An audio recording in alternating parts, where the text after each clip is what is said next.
Government, when you fail, you get more money because obviously you need it. Now, let me ask you a fourth time. If President Lopez Obrador, and I'd appreciate an answer, if President Lopez Obrador invited the American military and or law enforcement personnel to come into Mexico and work with his, we could stop the cartels, couldn't we? I believe, Senator, that Welcome we can back, stop the Patriots. Before we dive in, make sure you hit that like button, subscribe, and turn on notifications so you never miss the truth mainstream media won't tell you. Thank you, Madam Chair. Madam Administrator, the two cartels that are sending fentanyl into the United States are located in Mexico, aren't they? Yes, sir. And isn't it a fact that we could stop those cartels in their tracks if President Lopez Obrador would invite American military and or law enforcement personnel to come into Mexico and work with his military and law enforcement personnel? Senator, what I would say from my purview as the head of the DEA. But is my statement true or not?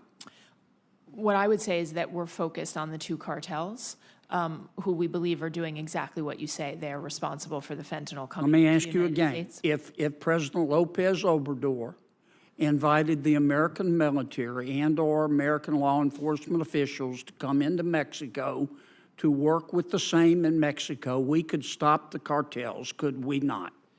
Senator, I believe this is a whole of government effort and has to be, including whether it's the military, us, FBI, Now, and others. Madam Administrator, I've listened to you here for almost an hour telling us how bad fentanyl is.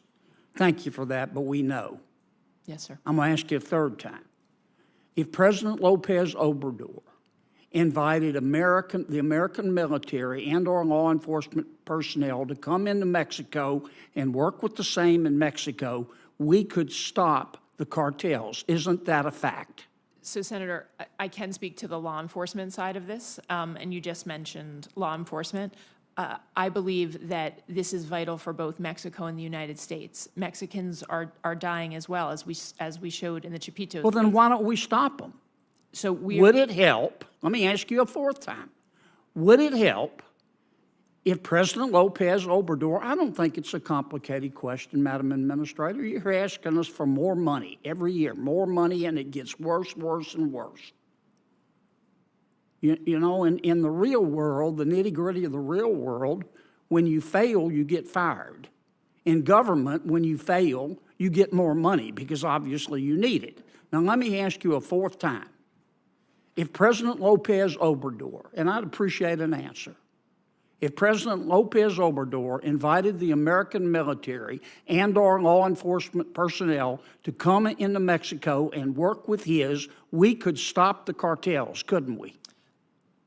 I believe, Senator, that we can stop the cartels. Okay, have you made that suggestion to President Biden? If I could, I believe that we can stop the cartels by... Have you made that suggestion to President Biden?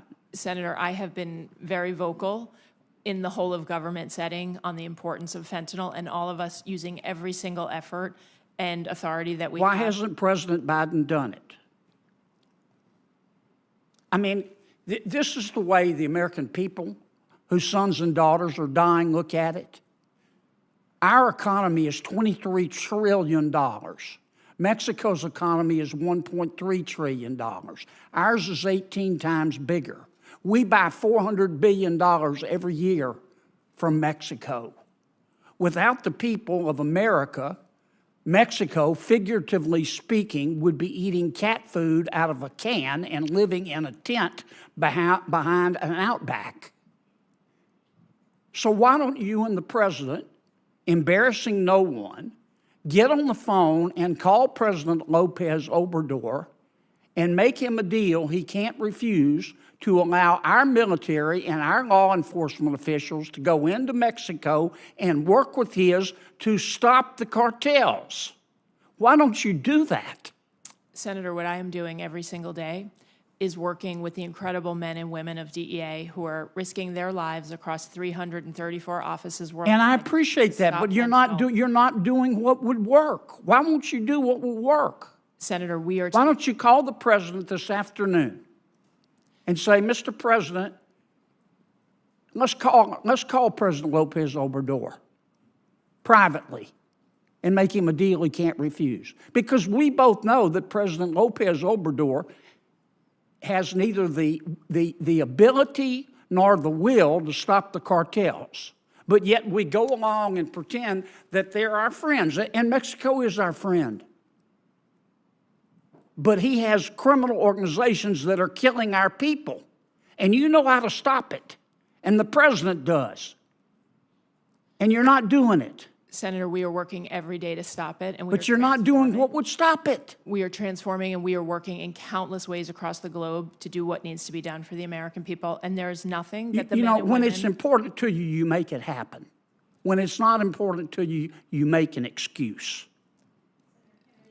Now let's talk about what just happened in Washington. During a recent Senate hearing, a U.S. Senator grilled the DEA administrator about the flood of fentanyl killing tens of thousands of Americans every year. He asked her a simple, direct question. Why can't we stop the cartels in Mexico that are responsible for poisoning our country? The senator pointed out what every common-sense American already knows. The cartels operate freely inside Mexico. The drugs are made there, shipped across our southern border, and end up destroying families and communities here at home. His solution? If Mexico's president, Lopez Obrador, would invite the U.S. military or law enforcement to help, those cartels could be stopped in their tracks. Seems straightforward, right? But the DEA administrator danced around the question. Not once, not twice, but 4 times she refused to give a clear answer. She kept using government buzzwords like whole of government effort and collaboration instead of admitting the obvious truth. This administration has no will to act decisively. The senator pressed harder. He called out how government agencies keep asking for more taxpayer money every year while the problem only gets worse. And he's right. In the private sector, failure gets you fired. In Washington, failure gets you funded. Then the senator laid out something every American should think about. Our economy is 18 times larger than Mexico's. We buy hundreds of billions of dollars in goods from them every year. Without American consumers, Mexico's economy would collapse overnight. Yet our leaders won't use that leverage to protect our people. Instead, they let cartels run wild while pretending Mexico is doing all it can. He told the DEA administrator point blank, "Call President Biden. Tell him to pressure Lopez Obrador to let our military and law enforcement go in and wipe these cartels out." But once again, she dodged. She praised her agents, brave men and women doing their best, but refused to acknowledge that the current strategy is failing miserably. And here's the real issue, Patriots. When something matters to this administration, they move mountains to make it happen. But when it comes to the border, fentanyl, and protecting American lives, all we get are excuses and empty words. The fentanyl crisis isn't just a tragedy, it's an invasion. We're losing more young Americans every year to fentanyl than to any war in recent history.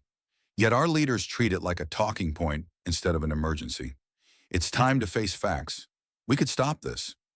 We have the power, the technology, and the resources. What we don't have is leadership willing to use them. Until we get serious, until we stop appeasing Mexico, stop protecting corrupt politicians, and start putting America first, the deaths will continue. Patriots, the truth is simple. If we had a president who actually cared about protecting our citizens more than protecting political optics, the cartels wouldn't stand a chance. If you believe America needs to take a stand, if you're tired of weakness and excuses, then share this video, hit that like button, and make sure you're subscribed. The more we speak out, the harder it becomes for Washington to ignore us. This is about saving American lives. This is about standing up for our country. And it starts with demanding real action now.